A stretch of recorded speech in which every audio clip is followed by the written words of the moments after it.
Hi, welcome to my channel. My name is Jessie, and today I'm going over the worst books I read in 2022. I originally thought that I was going to have trouble narrowing down my worst books I read this year. I really thought that I was just going to have to maybe try to pick a couple or even skip this idea altogether. But then I was scrolling through my Goodreads and I was like, oh, I didn't like you. I didn't like you at all. I didn't really like you either. You were fine, but I didn't like you. And kind of realized that, oh, there are several books I dislike. I believe I have 8 total.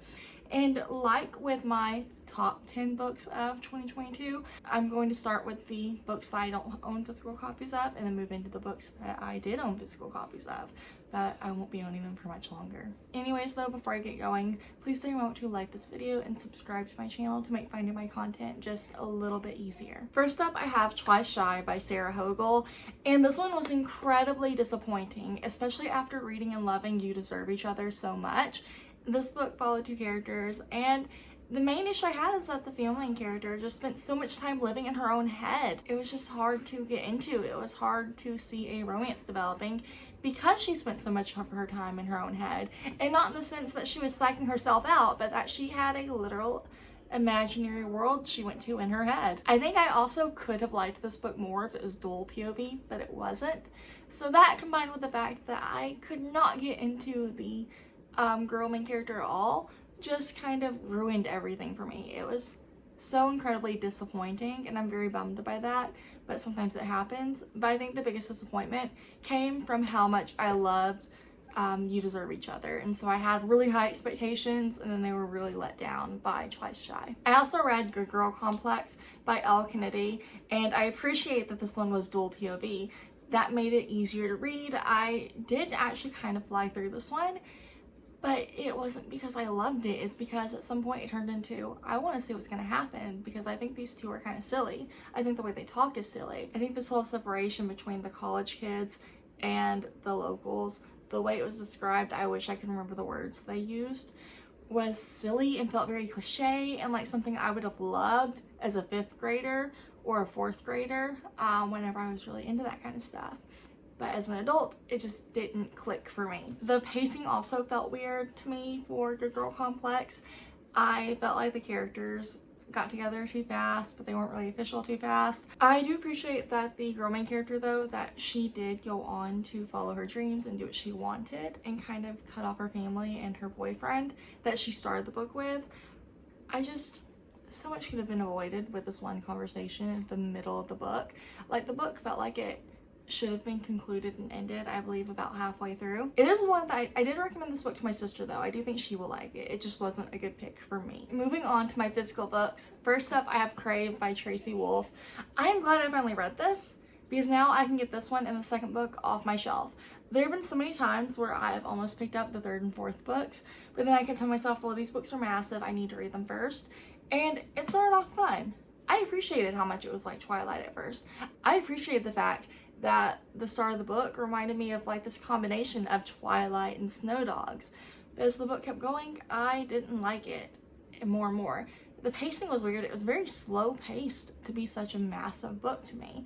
I think the entire book takes place in the span of maybe a 2-week time period. The school setting was really interesting. I thought it was interesting that there were more than just vampires in this world. Vampires and werewolves. The main character though does spend a large portion of this book sick because it's her first time in this area in Alaska. I wish I could remember more about this book and tell you more, but the main issues were the pacing and the romance happened way too fast. I mean, Twilight happened fast, but it wasn't the same kind of fast. This one was way too fast. Edward and Bella at least knew each other for maybe a couple months into the school year before things started, going. At least a 2-month period. These two were a little too fast. I'm gonna get this book off my shelf. I honestly may still try to continue the series, but I do not think I'll be owning any more physical copies. If anything else I read, I will be borrowing from Libby, or if it's available on KU or something. A Deadly Education by Naomi Novik is one that I was so excited for. I was so excited for the magical school setting. At first, it was really cool because the school is so incredibly deadly. And it's interesting to see what's going to happen with these characters. It's interesting to see how and if they're going to work together. I at first thought it was interesting how much this main character tried to keep herself separate from her peers, even though she kind of needed to start getting with them in order to have a plan for graduation, because graduation is basically just get out of the school and make it out alive. But overall, this book was incredibly slow. As I was reading, I don't know if this was a me issue or not, but it felt like the book was changing kind of the tenses it was being told in. Like for a little bit it was present tense, and for a little bit it was past tense. It wasn't in the same way that, say, the Atlas 6 did it, where it was several paragraphs or like an introduction or 2 paragraphs of present tense from the current thing, and then a couple of paragraphs that went on to a past event that is related. This one, it was having the shift mid-paragraph from what I remember, and I just was not a fan, and I am very bummed to say that I did not like this book that much. I am actually getting rid of it. If I read the second book, it will be on Libby. I will be borrowing it. I'm interested enough to read the second book because of this note the main character receives at the end, but at the same time, I still may not do it. And I'm very bummed because I was so excited for this book. The Love-Com by Cerestia Glass is another one that I really struggled to read. I struggled to get into this one. I struggled to make it through it. And I'm bummed by that. I love how pretty the cover is. I really thought I was going to like it, but it just was not for me. In this book, Kenya and her best friend Cameron are in this cosplay costume creation contest. And they are best friends. They've known each other for years. But as it turns out, they've both kind of had crushes on each other off and on for years. It seems like Cameron's the one who's pined after Kenya much more than Kenya has ever been interested in him. And the main issue I have with this book is that it wasn't so much that Cameron pined, it was that he was kind of desperate. And that he had asked her out more than once and she turned him down. And I think, putting my finger on it now, it almost feels like maybe in a way it could be read as he stayed friends with her to eventually get with her. I don't know if that makes sense, or if I'm misremembering it, because I did read this last February. But it was not a good pick for me. I was really hoping I'd love it, and I was very bummed that I didn't. The cover's beautiful, the idea was incredibly interesting, but I did not like Cameron at all. He annoyed me so much. I was not his fan, and I do not see myself ever being his fan. I picked up What Big Teeth by Rose Zosbo to read for the Buzzword Challenge sometime last spring or summer, and unfortunately this ended up being a book that just didn't work for me. The idea was interesting, and I can't remember exactly what it was, but I think maybe it was just too weird, but not in the way I liked. At times, the setting in the house and the weirdness reminded me of Mexican Gothic, but other times it was just hard to get through. I really struggled to stay into it. I struggled with both the physical book and the audiobook, and I probably should have DNF'd it, but it just didn't work out for me. It's one that I wish I would have liked because the cover's interesting, the idea is interesting, but it wasn't for me. Magic Steeped in Poison by Judy I. Lin is one I expected to love. I thought it would be great. I thought I'd have a great time with it, and it just wasn't for me. I had really high expectations for some reason, even though I'd never read anything by this author, but I thought the cover was so pretty.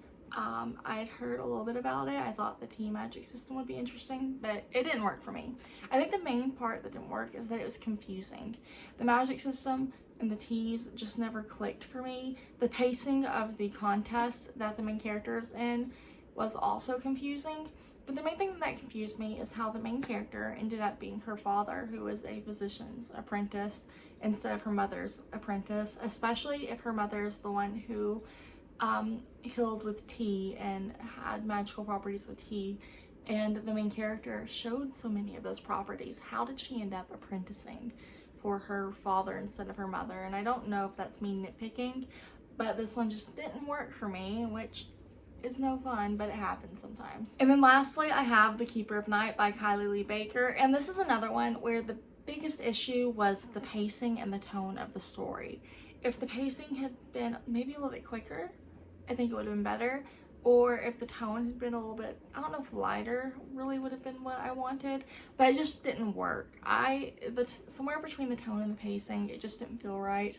It felt like the first part of the book was never ending, and then they had the main character and her brother have this journey that I kind of wish had been just cut out completely and had gotten more into the rest of the story and the action, because I think it had a strong start And then other parts of the book were good, but that journey just really messed everything up.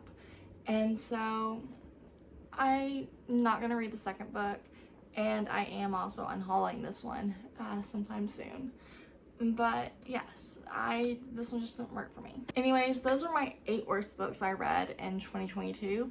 I don't have these incredibly strong dislikes for them, but these are the ones, especially these ones right here that I owned, are the ones that I don't want on my shelf anymore. I didn't like them. I will not be rereading them, and I'm a little bummed, but that's just how it happened. Anyways though, thank you so much for taking the time to watch this video. I really appreciate it, and I'll talk to you later. Bye.